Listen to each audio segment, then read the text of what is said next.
Okay, hey everybody, how you doing? Some of you may recall last year I did some Halloween tombstones, which are these that you see before you.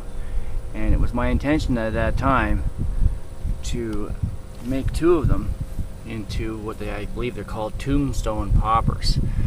So basically these are the tombstones that I created last year, and I put them in my animated light show. And I just wanted to show the mechanics of what I've developed in the back for the Tombstone Poppers, because a couple of people have been asking me. So this is what they look like as of last year.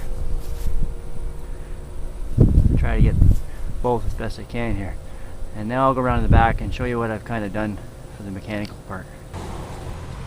Okay, I've created both of them. They're exactly the same. And what I've done is I've salvaged two reindeer motors, and I've just used wood because that's convenient, it's easy, and I have it on hand.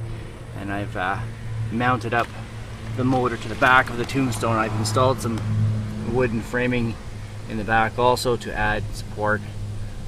So the motor is just simply secured and shimmed by wood blocks, which I just shimmed to whatever size I need for the length of the overall distance from the back of the front of the tombstone, I should guess to say, to the actual shaft.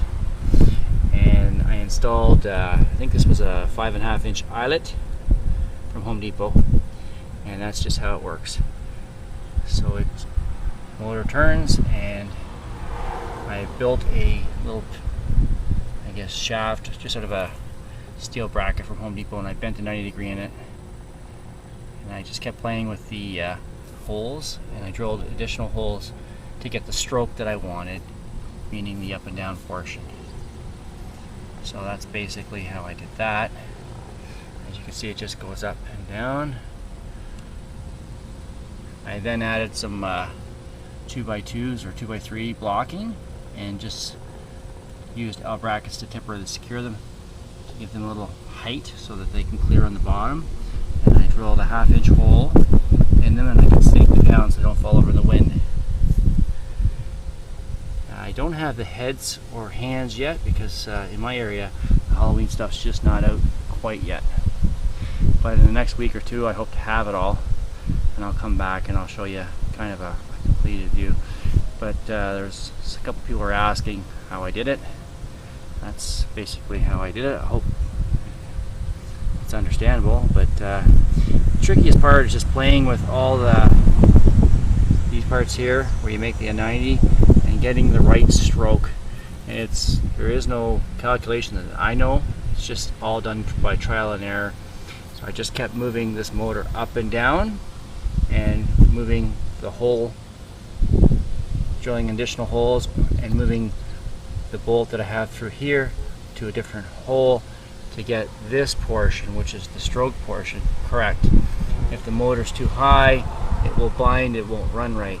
So you have to play with the bracketry and the settings to get the sizes that you need. Anyways, I hope that helps some. And here's the other one I built too, like I said, and it's basically the same concept. And once I find the heads and hands, I will cut this shaft down, which is just a piece of PVC pipe that's the electrical conduit kind, 1/2 inch.